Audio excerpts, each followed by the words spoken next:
dobra sta prijatelja, vedno le naprej na zelene travnike. Bobby in Pika, ko posije sonce, vesela in smeje, odhitita v gori. Bobby in Pika, dobra sta prijatelja. Rojstni dan ježa Sama. Nekega poletnega dne so se polž Bibi, Pikapolonica Pika in drugi prebivalci gozda skupaj igrali na travniku. Izmenično so potiskali drug drugega na gugalnici iz listov bukve. Kako dobro se more biti gugati, škoda, da mene ne izdrži, je žalostno vzdihoval jež Samo. Drugi so se brezidejno spogledali.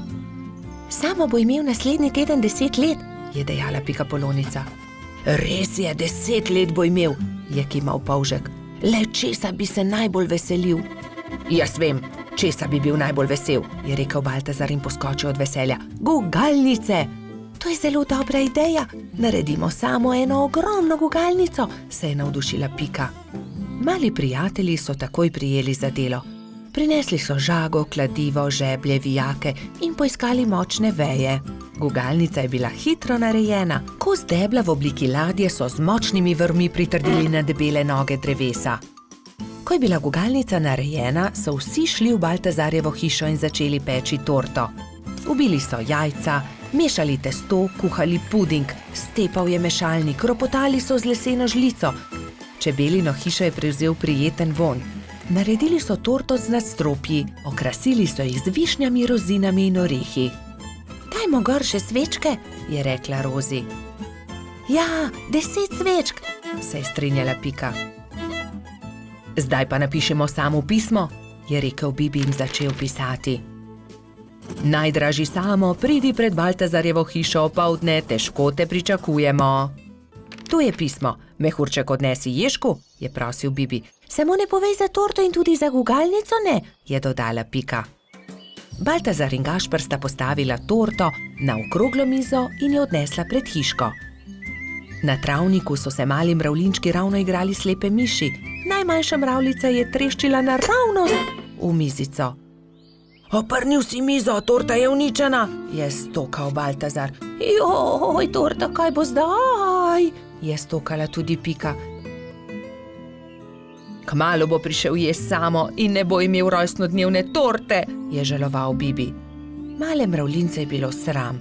Nenadoma se je oglasil eden od njih. Naberimo veliko sadja in zgradimo iz njega ogromen kupček. To bo skoraj kot torta, ne? To je dobra ideja, je povedal Gašper. Tako ali tako ima raje sadje kot torto. Bibi, Pika, Baltazar, Gašper in mali mravljinci so začeli nabirati sadje. Pomagal je tudi koloradski hrošč Edi, kačja pastirka Zefira in vrtna hroščica Lili. Kmalu se je nabral lepo velik kupček. Gašper je na vrh sadnega kupčka postavil 10 svečk, takrat pa sta prispela mehurček in jež Samo. Vse najboljše, jež Samo, so vzkliknili sovzvočno. Toliko sadja, najraje jih imam, hvala lepa, je vzkliknil ježek. Zdaj pa zapri oči, Samo, je rekla Pika in odpeljali so Sama do gugalnice. Ježek je obstal od presenečenja. Wow, kako lepa, velika gugalnica, se lahko usedem? Je vprašal veselo. Ja, zate smo jo naredili, je dejal Bibi. Hurra, zdaj se tudi jaz lahko guncam, hvala lepa, se je zahvaljeval Samo.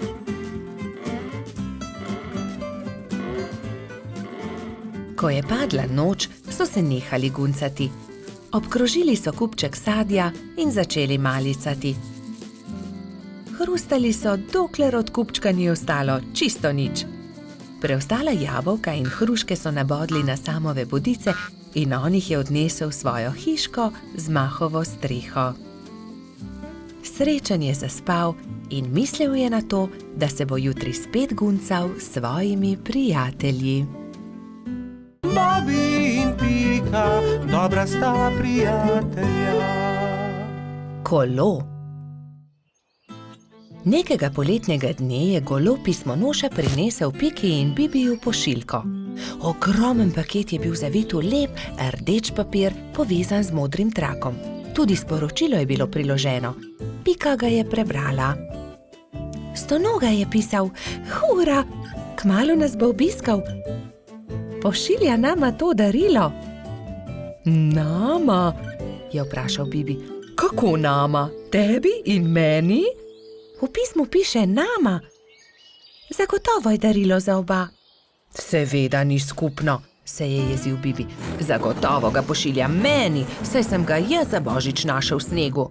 "Jaz pa sem ga sprejela v hišico, jaz sem ga ozdravila, jaz sem mu kuhala čaj," je hitro povedala Pika. "Ampak jaz sem obral pravljico o črvih," je nadaljeval Bibi. Bibi in Pika sta začela vsak sebi vleči rdeč darilni paket. Rdeč papir ni dolgo zdržal, kmalu se je strgal na eni in drugi strani. Za papirjem se je pokazalo kolo. "Kolo!" je vzkliknil Bibi. "Zame bo ravno pravšnje." "Zame bo bolj primerno," je povedala Pika. "Prav, odnesi s seboj kolo, če si ga že tako želiš. Pametnejši popusti, osel pa se muči. Jaz sem pametna, ti si pa osel." Bibi se ni vdal. "Ni res, jaz sem pameten, ti pa osel. Odnesi to kolo." Na koncu ga ni odnesel nihče. Jezno sta odšla in pustila na pol odvito kolo na travniku. Kmalu so prišli Trod Baltazar in Metuljčica Rozi. "Poglej, kaj je to? Kolo!" je vprašal Baltazar. "Res je," odgovorila Rozi. "Tudi sporočilo je. Bibiju in Piki od Stonoge." "Odnesimo ga," je predlagal Baltazar. Dvignili so ga, da je ves darilni papir padel z njega, in se smejali. "Poglej, to je kolo za dva lahko sedita gor." "Poskusiva," je rekel Baltazar.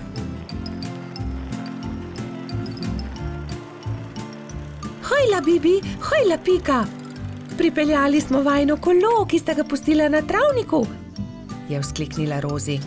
Bibi in Pika sta skočila. Ko sta zagledala Rozi in Baltazarja na kolesu, sta se prijela za glavo.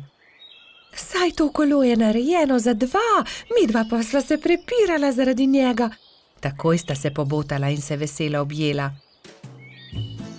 "Kako lepo darilo! In midva v velikem prepiru nisva nič pripravila Stonogi, ki bo kmalu prispel," je prestrašeno rekel Bibi. "Naredimo Stonogi eno lepo pisano vetrnico iz listov rožic," je predlagala Rozi. "Ja, zelo dobra ideja," sta se strinjala Bibi in Pika. Štirje prijatelji so iz rdečih, vijoličastih, belih, rumenih in rožnatih cvetov listov naredili vetrnico. Takrat je na mišji kočiji prispel Stonoga. Mali miš se je ustavil na travniku in Stonoga je stopil iz orehove kočije. Vesel je objel Bibija in Piko. "Vidim, da sva dobila moje darilo. Upam, da vama je všeč." "Krasno darilo, zelo sva vesela," sta rekla Bibi in Pika. "Mi pa smo ti vsi skupaj naredili to vetrnico." Stonoga je 10 dni ostal na obisku pri Bibiju in Piki. Hodili so na izlete z novim kolesom, peli, se igrali in dobro imeli. Veseli dnevi so hitro leteli mimo. "Čas je, da se vrnem domov. Zelo dobro sem se imel pri vas," je rekel Stonoga. "Pridi tudi prihodnje poletje," sta soglasno rekla Bibi in Pika. Bobby in Pika, dobra sta prijatelja. Pustna zabava. Nekega lepega sončnega popoldneva so mali prijatelji posedali v Pikini hiši. "Čas je, da se pripravimo na pustno zabavo," je rekla Metuljčica Rozi. "Kaj boš ti?" je vprašal Bibi. "To je skrivnost," je odgovorila Rozi. "Vsakdo mora na skrivaj narediti svoj kostum, da naredi presenečenje." Seveda, hitro domov, začnimo z delom, samo še 3 dni je do zabave, je rekel Baltazar. Bibi se je kmalu odločil, da bo goba. Iz bele rjuhe je sešil plašč, gobin klobuk pa je naredil iz rdeče sklede. Nanjo je narisal veliko belih pik. Pika je delala kostum cveta. Iz zelenega papirja je izrezala liste in te je zašila na zeleno odejo. To je bil plašč. Trod Baltazar in čebelica Dora sta se pripravljala skupaj. Baltazar se je oblekel v hudiča, Dora pa v angelčka. Mehurček, majski hrošček, se je udobno namestil v svoj gugalnik in začel delati levjo grivo iz rjave preje. Zadnji večer je v vseh hiškah dolgo gorela luč. Vsakdo je delal svoj kostum in se pripravljal na jutrišnjo zabavo. Končno je prišel veliki dan. Gozdni stanovalci so določili, da bo zabava v hiši hrošča rogača. Zato so začeli krasiti Gašperjevo hiško s pisanimi papirji, balončki in trakom. Medtem so se pri vrtni hroščici Lili za popoldansko zabavo pripravljale vse boljše in boljše sladice. Pika, Skokica in koleratski hrošč Edi so tudi pomagali Lili. Končno je prišlo popoldne in vsakdo je lahko oblekel svoj kostum. Domačin Gašper se je oblekel v igralno kocko. Vznemirjen je čakal goste. Najprej sta prišla Pika in Bibi v kostumu gobe in cveta. Kmalu je prišel tudi hudič Baltazar, angelček Dora in prispela je tudi Rozi v kostumu raka. Kot kaktus je prišla kobilica Skokica, mehurček kot lev, Edi oblečen kot kuhar, Lili v grozdjem kostumu. Na njeni obleki je viselo veliko vijoličastih balonov. Kresnička se je oblekla v svinčnik, Bolha v meduzo, Polž Žiga v vojaka, Mala mravljica pa kot palačinka.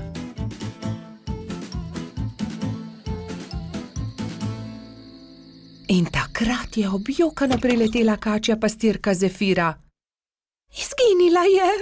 Izginila je moja prelepa princeskina obleka. Lepo sem jo oprala, obesila na drevo, pa jo je odnesel veter. Zefira je grenko jokala, drugi so jo skušali tolažiti.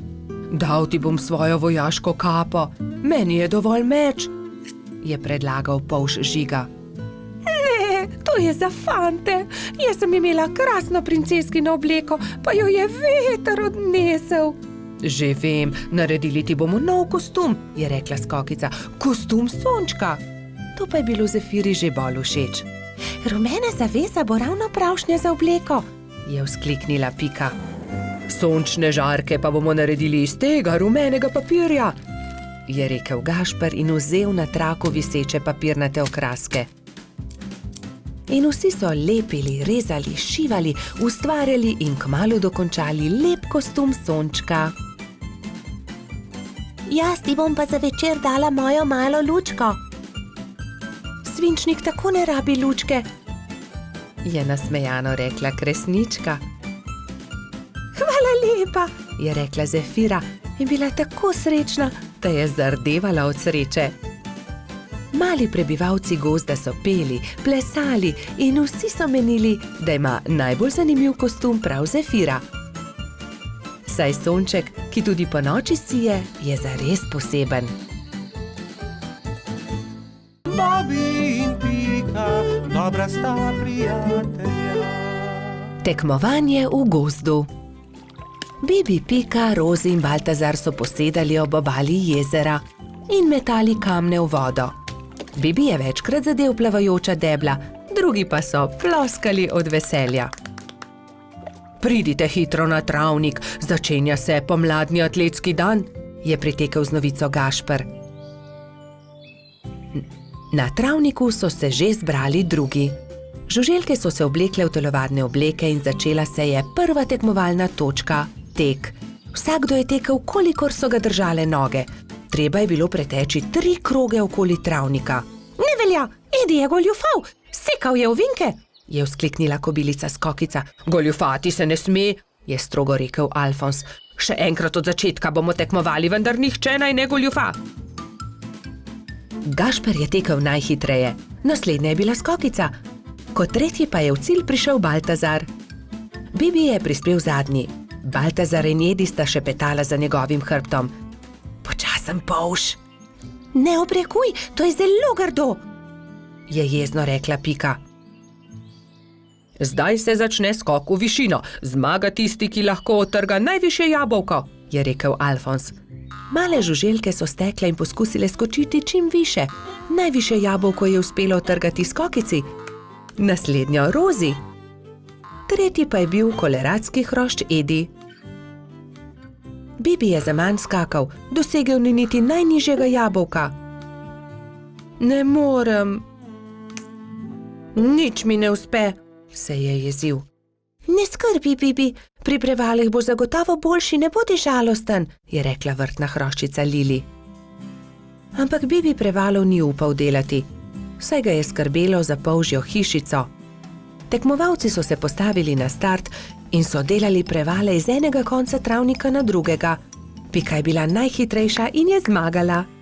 Zdaj se začenja letenje, je povedal Alfons. Kdor prvi prispe do vrha smreke in prinese najvišji storž, tisti zmaga. Žuželke so se takoj pognale.